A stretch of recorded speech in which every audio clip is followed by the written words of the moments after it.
ஆனால் இந்த நிதிநிலை அறிக்கை 2 மாநிலங்களுக்காக போடப்பட்டிருக்கிறது. ஆந்திர பிரதேசம், பீகார்.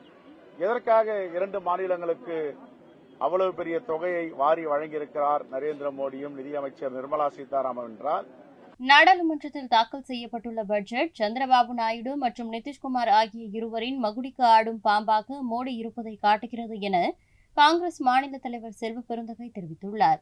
இந்த பட்ஜெட் என்றது இந்திய தேசத்திற்கான பட்ஜெட் இல்ல.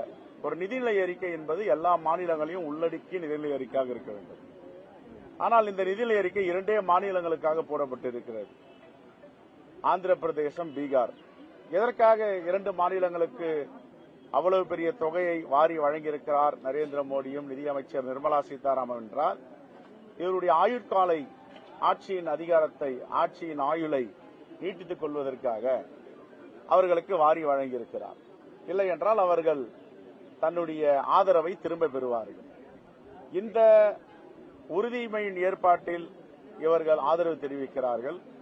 அவரும் சந்திரபாபு நாயுடும் நிதிஷ்குமாரும் வாசிக்கின்ற மகுடிக்கு படம் எடுத்து ஆடிக்கொண்டிருக்கிறது ஒன்றிய அரசு. இதை வன்மையாக கண்டிக்கிறோம்.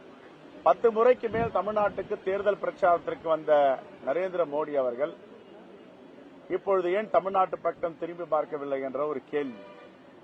இரண்டாவது, தமிழ்நாடு, தமிழர் நலன், தமிழ் இலக்கியத்தை பற்றி அடிக்கடி பேசும் நரேந்திர மோடியும் நிதியமைச்சர் நிர்மலா சீதாராமனும் ஏன் இந்த நிதிநிலையில ஒரு வார்த்தை கூட தமிழ்நாட்டை பற்றி உச்சரிக்கவில்லை? தமிழ்நாடு என்று ஒரு இடத்தில் கூட குறிப்பிடப்படவில்லை. வெள்ள நிவாரண தடுப்புக்காக 15,000 கோடியை யாருக்கு ஒதுக்கி இருக்கிறீர்கள்? இந்த ஒதுக்கீடு என்பது சிக்கிம் போன்ற மாநிலங்கள், வடகிழக்கு மாநிலங்களிலும் நீங்கள் ஆளும் மாநிலங்களிலும் பிஜேபி ஆளும் மாநிலங்கள் ஒதுக்கப்பட்டு இருக்கிறது. தமிழ்நாடு, கேரளா, கர்நாடகா புறக்கணிக்கப்பட்டிருக்கிறது தென்னிந்தியர்கள். இது எதற்காக? வரலாறு காணாத மழை, 100 ஆண்டு கண்டிராத காற்றாற்று வெள்ளம் தூத்துக்குடியில பேரழிவை ஏற்படுத்தியது. ஆனால் இதுவரை ஒரு பைசா கூட தூத்துக்குடியுடைய மக்களுக்கு நிவாரணமாக கொடுக்கவில்லை. இதுதான் பாஜகவுடைய பாசிச ஆட்சி, இதுதான் அவருடைய நிதிநிலை அறிக்கை. ஆகவே இது வெறும் வெற்றுத்தால்.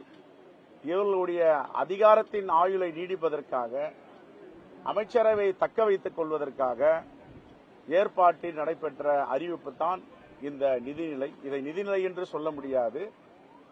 அதிகாரத்தையும் ஆட்சியும் தக்க வைத்துக் கொள்வதற்கான ஒரு நிதி அறிவிப்பு. செய்திகளை உள்ளது உள்ளபடி தெரிந்து கொள்ள ரெஃப்ளெக்ட் நியூஸை சப்ஸ்கிரைப் பண்ணுங்க.